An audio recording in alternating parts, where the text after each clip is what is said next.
here we go. It's always a quick turnaround from the Sunday selection show to really getting a feel for a bracket. That can be difficult to do when you do a morning show as we do. But now that we are a little bit deeper, let's go ahead and get into Final Four predictions, Cinderella teams, before we discuss why Caleb hates March Madness. And I'm interested to hear what in the world he could not like about March Madness. But let's start with Final Four predictions, Cinderella teams. Good morning, Caleb. How are you? Pretty good. How you doing, Dave? Good. Are you the person that picks your bracket Final Four and then you kind of you reverse engineer it into where you fill out your bracket so those four teams are there, or do you just go game by game and see who ends up? I just go game by game and see who ends up. That's how I do it. Typically do as well. There might be a team that I've got a really strong feeling for that I'll just go ahead and pencil them in the Final Four and then reverse engineer it. But this is certainly not that year. I would say there are 16 to 18, maybe even 20 teams that could realistically win the NCAA tournament this year. Too high, too low? Thoughts? Honestly, you might be too low. As I was doing my bracket the other day, and we'll talk about this in a minute, my secret sauce this year is which team is playing closest? Which team is closest to where they're playing? I feel like home court advantage has had such a huge impact in college basketball this year that more than any other year I've ever seen, honestly. And there's so much parity. I think the team I think is going to have more fans there is usually going to be the one that wins. Well, it certainly worked for Kentucky over the years at the SEC basketball tournament. I don't know what other motivation there is to win that, but they have been able to do so. Tennessee will travel to Orlando.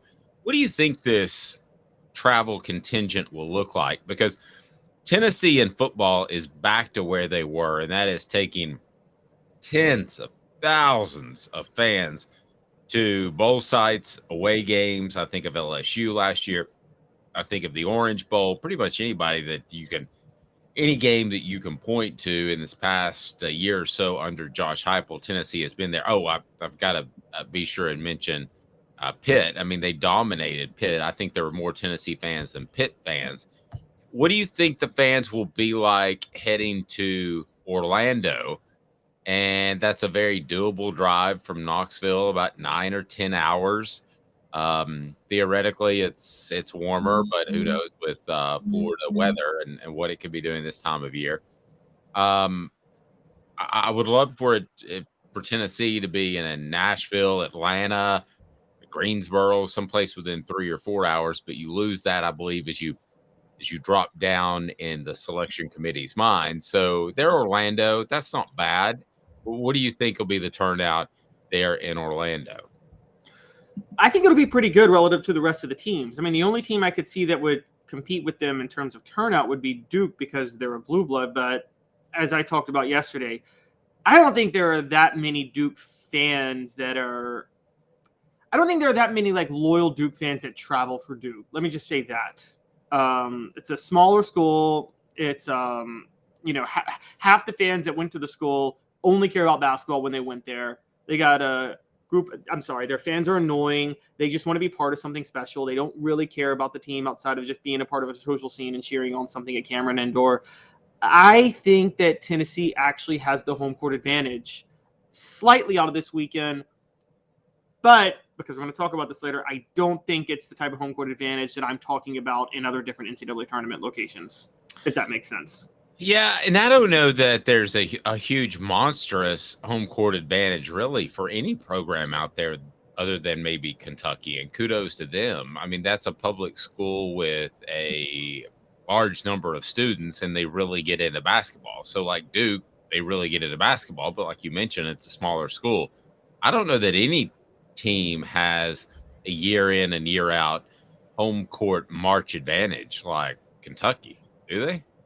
I don't think so. And also, it kind of hurts Kentucky. I mean, Kentucky's the one team that have you noticed this year? You can't trust them when they're at home or on the road. They're the one team that home court advantage hasn't affected them in a positive or negative way. I mean, they lost to Vanderbilt at home earlier, just a few weeks ago. True. All right. So your final four picks, and let's go ahead and get it out there. Let's start now with how far you see now that we actually have a bracket, and we have both said that we don't see Tennessee getting beyond the Sweet 16. So let's go ahead and get the prediction in for Tennessee now on a Tuesday. So before they get rolling on later this week. So Tennessee opens, as we know, with Louisiana, a team that if they get hot shooting, that could be a real problem. I'll go ahead and tell you that I have Tennessee advancing past Louisiana, and I'm going to make the call right now. I think that Tennessee will beat Duke. I think it'll be a frustrating game for the Blue Devils playing a team that's so intent on playing good defense. I think you can catch people by surprise on occasion. I don't think it's the method for continual success. You and I have discussed that, but yeah, I think Tennessee in the second round will be able to beat Duke. Then theoretically, they would face, let's say, a Purdue if it goes chalk. I don't see them beating Purdue. While I don't think there's a huge difference between the top teams in the nation, Houston, Purdue, Alabama. I don't see a monstrous difference between those teams that are right up at the top, but I do think they're significant enough where Purdue would be a pretty big upset at this point. So I'm going to go with, and Kansas, I should have mentioned. So I'm going to say Tennessee makes the Sweet 16, has a win over Duke. And at the end of the day, because it's a win over Duke, Tennessee fans will be happy with the 2022-2023 season because you beat Duke. My contention is, however, that you should expect more than just a Sweet 16 run and beating a team that does not have Mike Krzyzewski anymore. That is certainly a blue blood, but Tennessee should be competing with those teams and has with Kansas earlier in the year in and year out. So I think it'll be a victory in a lot of Tennessee fans' minds because a lot of Tennessee fans are more football fans than basketball fans. The reality is this team from the day one should have been better than Duke. So I think it'll be a win, but I think it will be one that will be overly celebrated, if that makes sense. I can see that. I don't think it'll be that much of a dilemma for Tennessee because I don't think they're beating Duke. I got them beating Louisiana in the first round. I think Oral Roberts is a scary matchup for Duke, and watch out for that. And if Oral Roberts pulls off the upset, which they could, I think Tennessee would beat Oral Roberts. I don't think they're beating Duke, though. I think Duke right now is just a little bit hot. Look, I said yesterday Tennessee couldn't ask for a better draw. I don't think they're beating Duke, but that's because I don't think they beat any of the 5 seeds, guys, in the bracket. I just don't. I don't think this team is capable of winning 2 tournament games in a span of 2 days. I don't. I've seen enough of this team over this year to know that they're way too defense-centric. And I think Tennessee loses to Duke in the second round. And so, yeah, I think they'll be going home in the first weekend, as is typical for a Rick Barnes team. Yes, but isn't it easier to show up as a good defensive team that knows the fundamentals of playing defense and have success in the NCAA tournament as opposed to showing up and maybe having some sort of gimmick offense or gimmick defense? We talked about UNLV and the amoeba defense way back. We talked about Gonzaga, and they have a lot of the back cuts and those sorts of things. Isn't it easier that Tennessee knows exactly what they're going to do on a Sunday night? And I don't think they have to adjust a lot from team to team.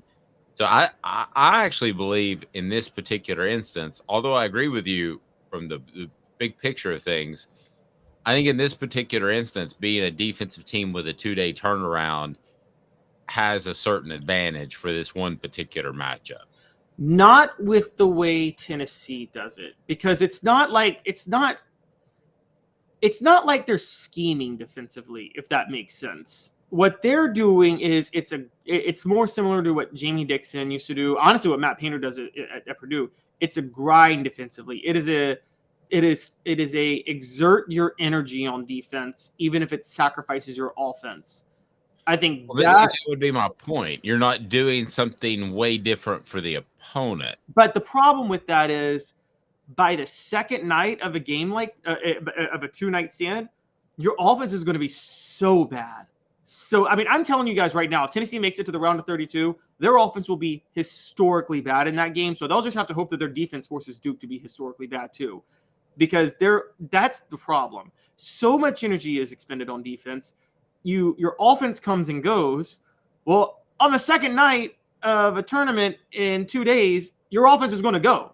It's just not going to be there at all. Well, and if you look at Duke, this could be a game in which we want to be sure that you hit that like button, smash the like button right now. And I want to go to the message board to see what you have to say. But Duke's a very defensive-oriented team too. So 60 points could win that game, the second round, if it turns out to be Tennessee and Duke.